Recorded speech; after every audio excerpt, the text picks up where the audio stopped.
ധന്യ, ഖത്തറിൻ്റെ ഔദ്യോഗികമായിട്ടുള്ളൊരു പ്രതികരണം അത് തന്നെയാണ് നമ്മളെല്ലാവരും പ്രതീക്ഷിക്കുന്നത്. അത് ലഭിച്ചാൽ മാത്രമേ ഏതൊക്കെ ഇടങ്ങളിലാണ് ഈ ഒരു ആക്രമണം ഉണ്ടായിട്ടുള്ളത്, അതിൽ എന്ത് കേടുപാടുകളുണ്ടായി, അതേപോലെ തന്നെ ആളപായം ഉണ്ടായിട്ടുണ്ടോ എന്നുള്ള കാര്യത്തിലെല്ലാം സ്ഥിരീകരണം വരണമെങ്കിൽ സ്വാഭാവികമായും ഖത്തറിൻ്റെ ഔദ്യോഗികമായൊരു പ്രതികരണം വരേണ്ടതുണ്ട്. അത് സ്വാഭാവികമായും വൈകാനുള്ളൊരു സാധ്യത കൂടിയുണ്ട്. പലതരത്തിലുള്ള പ്രചാരണങ്ങൾ പല മാധ്യമങ്ങളിൽ നടന്നുകൊണ്ടിരിക്കുന്നു.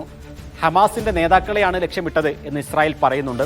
ഇസ്രായേലി മാധ്യമങ്ങൾ പല പേരുകളും പറയുന്നുണ്ട്. അതിലേറ്റവും പ്രധാനം ഖലീൽ അൽ ഹയ്യയാണ്.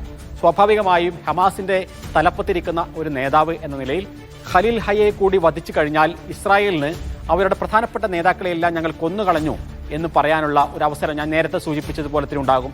ഗസ സിറ്റി ഒരു ഭാഗത്ത് പിടിക്കുന്നു, മറുഭാഗത്ത് ഖലീൽ ഹയ്യയെ വധിക്കുന്നു. അതോടുകൂടി ഈ ഒരു മിഷൻ കംപ്ലീറ്റ് ചെയ്തു എന്ന് അവർക്ക് പുറമേയെങ്കിലും പറയാൻ സാധിക്കും. പക്ഷേ അതിൻ്റെ യാഥാർത്ഥ്യം മറ്റൊന്നാണ് എന്നുള്ളത് മറ്റൊരു വസ്തുത. കാരണം ഹമാസിൻ്റെ എല്ലാ നേതാക്കളെയും വധിച്ച ഘട്ടത്തിൽ, അത് അഹമ്മദ് യാസീൻ മുതൽ അവിടുന്ന് ഇങ്ങോട്ടുള്ള പ്രധാനപ്പെട്ട നേതാക്കളെ ഓരോരുത്തരെ കൊലപ്പെടുത്തുമ്പോഴും ഇസ്രായേൽ വിചാരിച്ചത് അതോടുകൂടി ഹമാസ് ഇല്ലാതെയാകും, അതോടുകൂടി ഈ മൂവ്മെൻറ്റ് ഇല്ലാതെയാകും എന്നുള്ളതാണ്.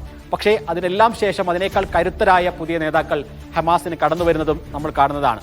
അത് IDF-നും അറിയാം, ഇസ്രായേലി ഇൻ്റലിജൻസ് വിഭാഗത്തിനും അറിയാം, ഇസ്രായേൽ സേനത്തിൽ എല്ലാവർക്കും അറിയാം. അതുകൊണ്ട് തന്നെ ആ തരത്തിലുള്ള ഒരു നീക്കത്തിനാണ് അവർ ശ്രമം നടത്തുന്നത് എന്നുള്ളതാണ് നമ്മൾ മനസ്സിലാക്കുന്നത്. ഇറാനിലെല്ലാം നടത്തിയതുപോലെ തന്നെ ഇറാനിൽ ഇസ്മായിൽ ഹനിയയെ കൃത്യമായി ഒരു ടാർഗറ്റഡ് അറ്റാക്കിലൂടെ വധിച്ചതുപോലെയുള്ള ഒരു ആക്രമണം അത് തന്നെയായിരിക്കും ഇവിടെയും അവർ ലക്ഷ്യം വെച്ചിട്ടുണ്ടാവുക. പക്ഷേ ആ ലക്ഷ്യം എത്രത്തോളം എത്തി എന്നടക്കമുള്ള കാര്യങ്ങൾ നമുക്കറിയേണ്ടതുണ്ട്. പ്രത്യേകിച്ചും ഖത്തറിലെ ദോഹയിൽ നിന്ന് തന്നെ നമ്മുടെ റിപ്പോർട്ടർ എന്താണ് ഏറ്റവും പുതിയ വിവരങ്ങൾ എന്ന് പങ്കുവെക്കുമെന്നാണ് നമ്മൾ പ്രതീക്ഷിക്കുന്നത്.